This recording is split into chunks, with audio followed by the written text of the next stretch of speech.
His Excellency Syed Yusuf Raza Gilani, founding chairman of ISC and chairman of the Senate of Pakistan, Samdai Kem Hasanapadai Dechu Hun Sen, President of the Senate of the Kingdom of Cambodia, Samdai Maha Rotsapir Tikatapadai Kunsadari, President of the National Assembly of Cambodia, His Excellency Secretary General of the Interparliamentary Speakers Conference, honorables, speakers, and presidents of parliaments, distinguished guests, excellencies, ladies and gentlemen.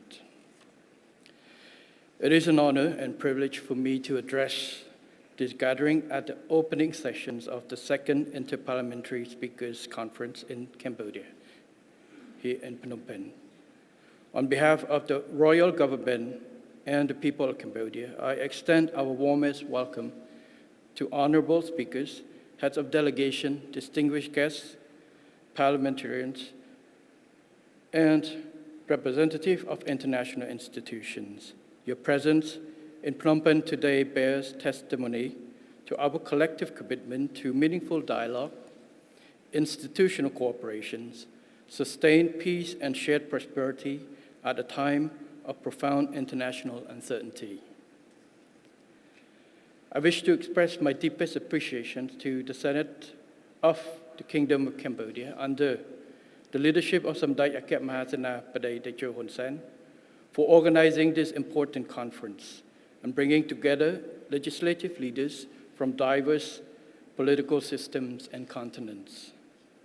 As Samdai Techo Hun Sen will elaborate on the complex global geopolitical landscape and international situations, and the role of parliamentary diplomacies can play in preserving dialogue and confidence. Allow me to approach our common theme from another complementary perspective, that of the Royal Government of Cambodia's action and practical construction of peace within nations.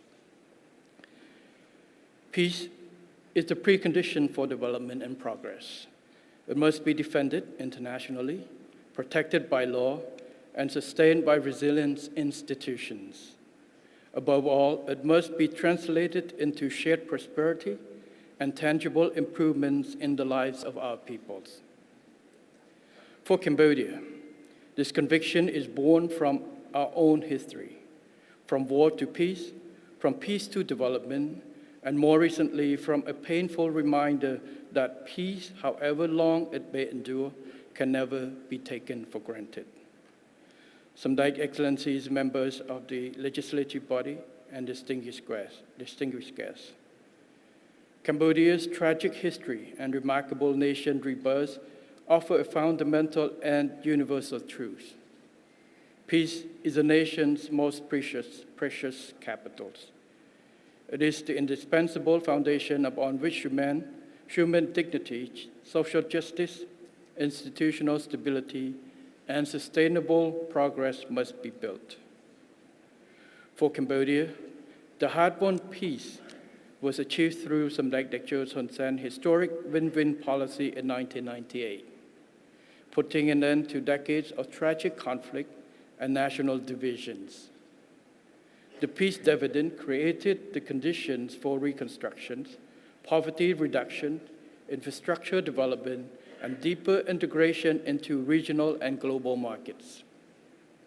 Peace enabled our society to invest in healthcare, empower our youth through education, and transform our nation into an active, responsible contributor to international affairs.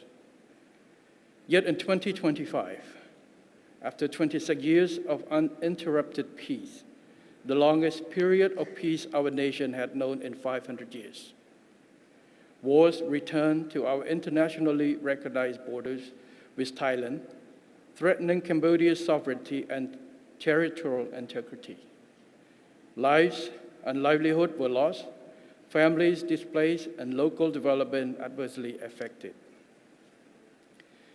The ceasefire reached on the 27th December 2025 holds, but the situation on the ground remains fragile as thousands of troops on both sides remain stationed face to face along the border and no de-escalation measures have yet taken place.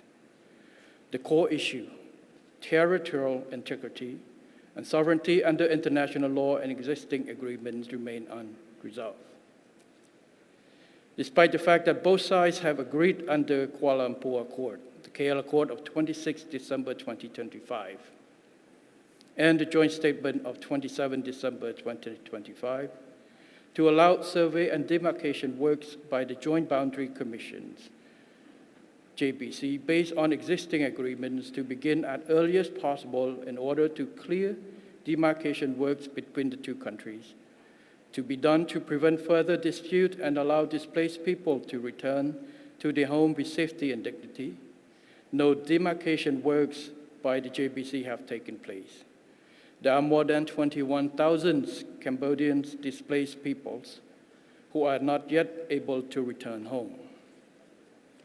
Furthermore, Thai troops still occupy many areas well into Cambodian territory, even beyond its own unilateral claim boundary line. Thai military activities to create fait accompli on the ground within these controlled territories, such as laying barbed wires and containers, building land infrastructure, both military and civilian, as well as issuing land titles to Thai citizens before demarcation works are completed, are of great concern. Despite these issues, Cambodia still adheres to a peaceful settlement of dispute based on international law and existing agreement.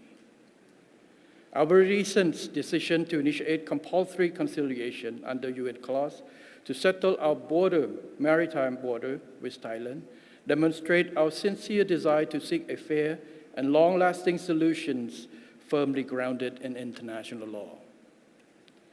A peaceful resolution is in the shared interest of both countries and will contribute to peace and stability in the regions. It will protect sovereignty, strengthen confidence, unlock energy resources, support development, and create new job opportunities not only for now, but also for future generations of the Cambodian and Thai peoples. The border dispute between Cambodia and Thailand is not just about a bilateral issue, but also a global concern over respect for the international law, the UN Charter, including the principle of inviolability of borders and ASEAN Charter. On this note, Cambodia sincerely appreciates the support of the international community, including ASEAN member countries, for the ceasefire and a peaceful settlement of the dispute between Cambodia and Thailand in accordance with international law and the principle of UN and ASEAN charters. Cambodia is looking forward to their continued attention and support.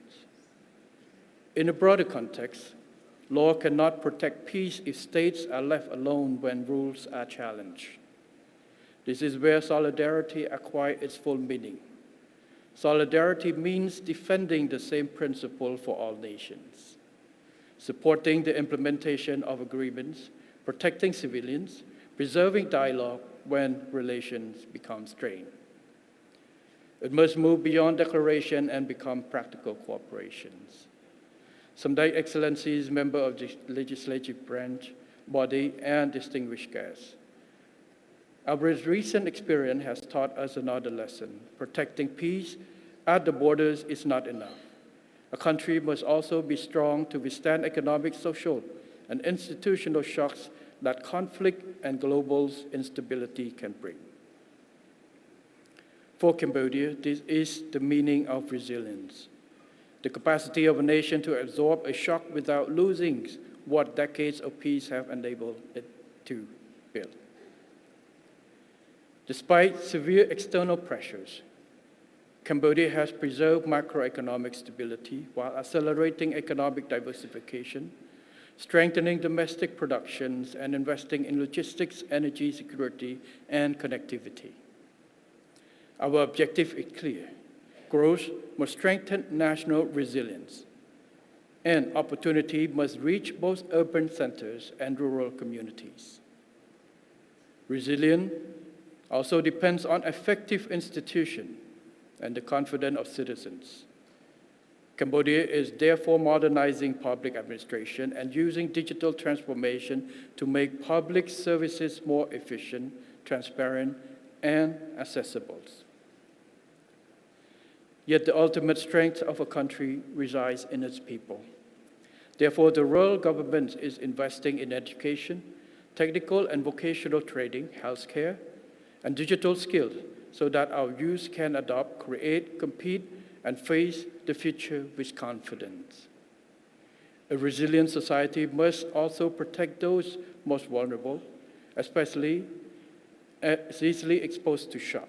In response, Cambodia has expanded social protection coverage from 3.3 million citizens in 2017 to approximately 8.5 billion in 2026. This protection preserves dignity and helps prevent economic shock from becoming a social crisis. The same principle applies to climate resilience. Developing countries needed fair access to climate finance, technology, and institutional capacities to protect their populations while pursuing a just green transition. Here again, solidarity must become practical. Resilience, however, is not an end in itself. Its purpose is to protect people, preserve opportunities, and ensure that the benefits of peace and development reach society as a whole. This brings us to shared prosperity. Some Excellencies, members of legislative body, and distinguished guests. Under the seventh mandate of the National Assembly and the Royal Government has launched the Pentagonal Strategy Phase 1 as a roadmap for Cambodia transitions toward its Vision 2050. Its purpose extends far beyond headline economic statistics. Growth is not an end in itself. It must create jobs and income, develop skills, improve access to essential services, widen social mobility, and give citizens confidence in the future. Peace gives governments the space to invest and develop.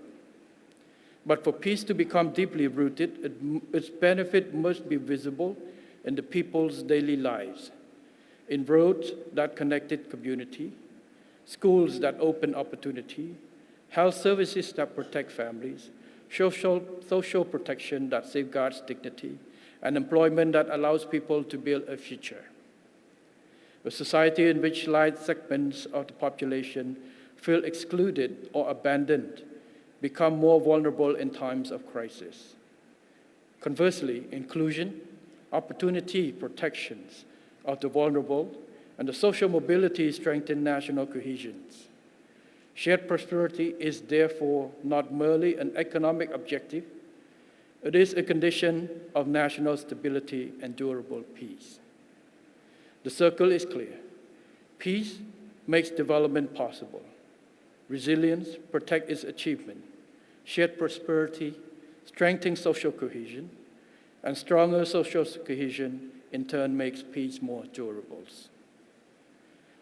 This responsibility cannot be carried out by governments alone. Governments and parliaments have distinct constitutional responsibilities, but they share a common purpose: to serve the people, preserve peace, and create a condition for durable prosperity. When formal diplomatic channels face strain, parliamentary dialogues can also help maintain communication and rebuild trust. Cambodia, once a beneficiary of international efforts to restore peace, has become a contributor to international public goods. Through United Nations peacekeeping, humanitarian demining, regional food security, and international cooperation, our country shares with others the experience, skill, and responsibilities born from its own history.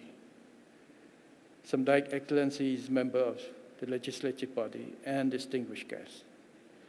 Cambodia's journey carries a simple but strong message. Peace gives us opportunity to rebuild. Resilience enables us to protect what we have built, and shared prosperity offers our people a stake in preserving peace for generations to come. I wish this conference very success.